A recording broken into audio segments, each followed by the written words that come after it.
Gate 2026 का linear algebra का एक क्वेश्चन है real positive symmetric definite matrix के संबंध में। तो क्या कहता है question, let P be a 3x3 real symmetric positive definite matrix which of the following statements is are true. ठीक है, तो नीचे में से कौन से ट्रू हैं ये कह रहा है। तो सबसे पहले एक चीज ध्यान रखें, positive symmetric definite matrix means क्या होता है, सबको पता है ना। ये यहाँ पे क्यू से डिनोट किया है, हाँ वेक्टर्स को तो मैं क्यू ही लिख रहा हूं।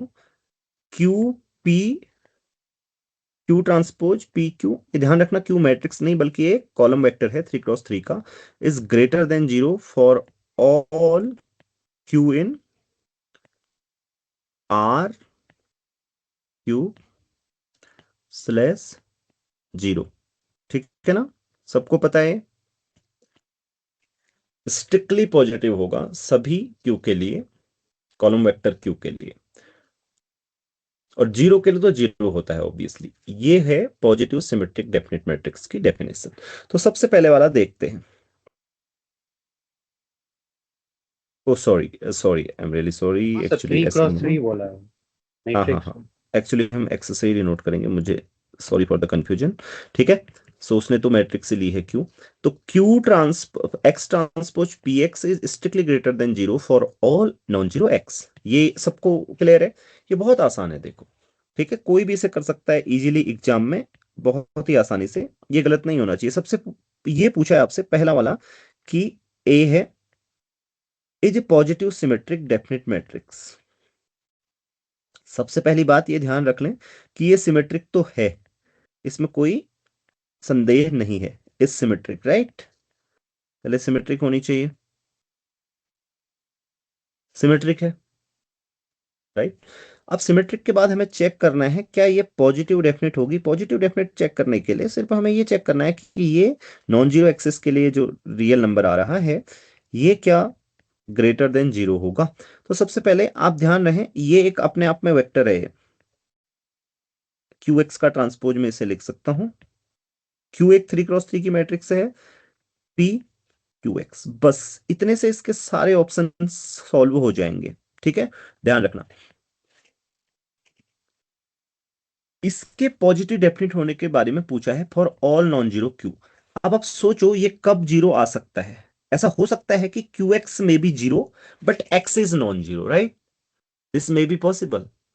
बिकॉज अगर क्यू कौन सी मैट्रिक्स हुई जिसके नल स्पेस में एक भी वेक्टर हुआ जीरो के अलावा, तो फिर ये क्या हो जाएगी, पॉजिटिव डेफिनेट मैट्रिक्स नहीं होगी। समझने के लिए यहां देखिए एग्जांपल समझिए।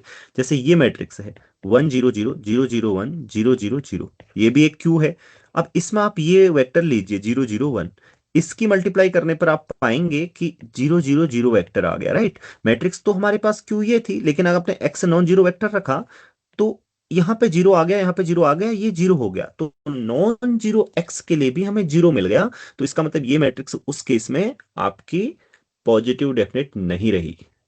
तो और ये हमेशा उस मैट्रिक्स के लिए होगा जो सिंगुलर होगी। सिंगुलर होने का मतलब जिसका डिटरमिनेंट जीरो होगा, जिसका भी डिटरमिनेंट जीरो होगा उसके नल स्पेस में उसकी नलिटी कुछ ना कुछ होगी, 1 2 3 में से उसके नल स्पेस में नॉन जीरो वेक्टर होंगे। तो आप सिर्फ क्या करेंगे, यहाँ पे नल स्पेस से वेक्टर्स लेंगे तो जीरो पाएंगे, तो वह पॉजिटिव डेफिनेट मैट्रिक्स नहीं होगी। Clear. But this is always always positive definite right, positive semi definite, yes और नो, आप बताइए। Semi positive definite, semi positive definite तो होगी। ओके, सो पहला वाला गलत है। पहले वाले के लिए हमने एग्जाम्पल क्या पिक किया, पिक, और कैसे मैंने आपको बताया, आइडिया मैंने आपको बता दिया। ठीक है, कि आपको काउंटर एग्जाम्पल सूझेगा कैसे। ओके, तो ये रॉन्ग हो जाएगा। दूसरा वाला positive semi definite is obviously true है भाई, कोई दिक्कत की बात नहीं है। अब सी की बात है, Q is a non singular. ठीक है, singular, it means this implies Q x equal to zero if and only if x equal to zero right. समझ गए, this means this means Q x transpose में P Q x is strictly greater than zero for all non zero x, है ना? समझिए इसको ध्यान से। समझ रहे हैं सारे लोग? क्योंकि अगर ये जीरो हुआ तो फिर, क्योंकि पी सिमेट्रिक डेफिनेट है, अगर ये जीरो होगा तो इसका मतलब क्यू एक्स जीरो होगा, एंड क्यू एक्स जीरो होने से क्या होगा? एक्स जीरो हो जाएगा। ठीक है ना? तो इसलिए ये वाला सही है। और नॉट पॉजिटिव डेफिनेट लिखा है देखो यहाँ पे, तो ये गलत है, सिंपल सी बात है। बताओ, कोई क्वेश्चन है किसी का तो पूछो इसमें। और मुझे लगता है ये सबको समझ में आ गया होगा ना, कुछ बच्चे ऐसे भी हैं जिन्होंने नहीं पढ़ी है अभी पॉजिटिव डेफिनेट, तो वो भी इसको समझ जाएंगे। सिर्फ डेफिनेशन बताई और हमने सॉल्व कर दिया, इसमें कोई बहुत भारी बात नहीं है। ये और नो? क्लियर है सबको? कोई किसी का क्वेश्चन इससे इससे संबंधित?